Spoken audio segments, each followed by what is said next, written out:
Okay, this is a quick video on the issue that PS4 controllers have. What happens is you get grit, dirt and all sorts going down in the gap there, especially when the toggle's pushed in.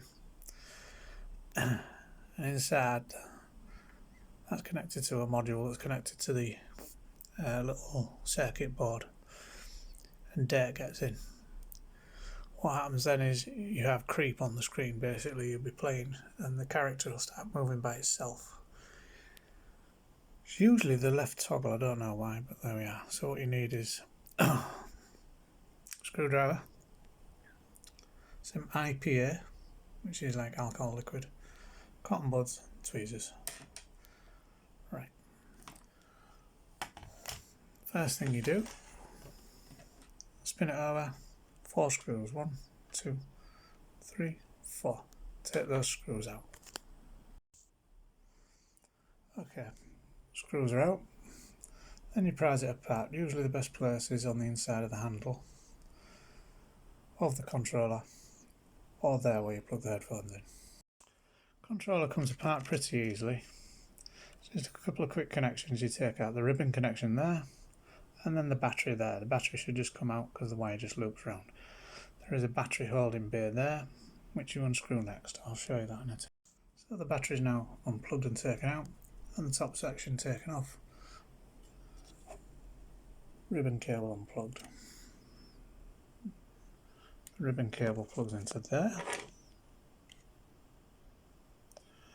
Battery into there. Obviously the wire just loops under there. You see one single screw for the battery holder. Just take that off, reveal the motherboard. Okay, once the battery holder's off, you have a second ribbon cable. It's just that one there. It goes flaps through the bottom of the PS4 case.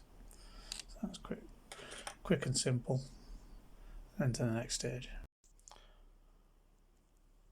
Once that second ribbon cable is out, from there, it's just a case of separating the top half of the PS4 controller from the actual control mechanism itself. Obviously there's the board again, and there are the toggles. Next stage would be take this toggle off. It's quite simple. Just pull it off, and there we are. That reveals what we're after. Now, a lot of cases people take these off and replace them. That involves a bit of soldering, taking the motherboard actually off. Sorry, the circuit board actually off the controller itself, and desoldering all those points there, soldering a new part on. If you're not good at that, or you struggle a little bit, then I wouldn't advise it. But what the problem is grit and dirt and everyday use gets down into the controller, goes into there. In there is a metal connection, like a little gland that moves around and touches the back plate. That gives it its connection, tells it where it's going. You open that green thing there, and it reveals the little connector. So this is the toggle now open. That just pulls away.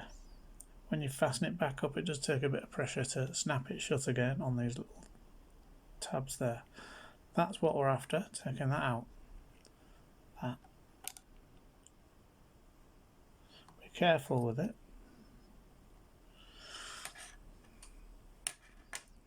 because there are small pieces of metal behind there.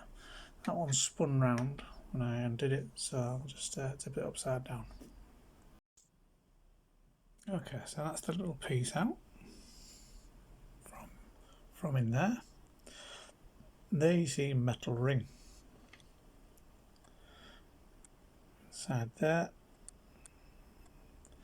and that's what that metal there makes a connection to when you move the toggle.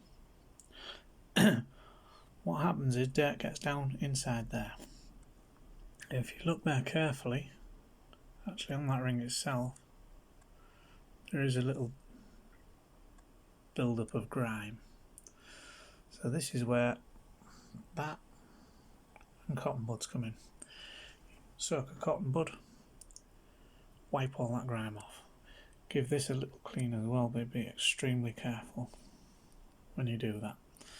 You can see it's got some connector wires, metal on it.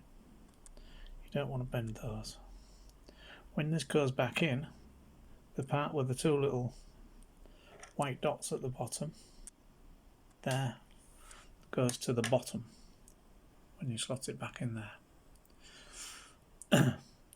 The metal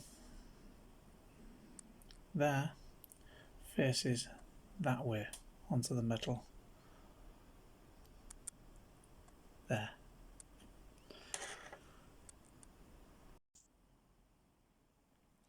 So after cleaning, it's just a case of putting that little plastic bit back in and snapping that green part closed again. Obviously I've been using IPA. It's 98% alcohol. It dries out quickly and it cleans everything. As you can see, there's rather a bit of discoloration on the cotton buds from the stuff coming off. So that's now snapped shut. Just give the toggle a bit of a whirl to see if everything's moving freely, which it is, and then it's a case of putting it back together. It's just a reversal of the process, taking it apart. Board back in the top half of the controller, reattach the ribbon cable to there, screw the battery bay back on to the circuit board. Screw goes in there, plug battery into there, and the wire loops under there. So that's the ribbon cable connected and the battery back in. Wire's hooked under there.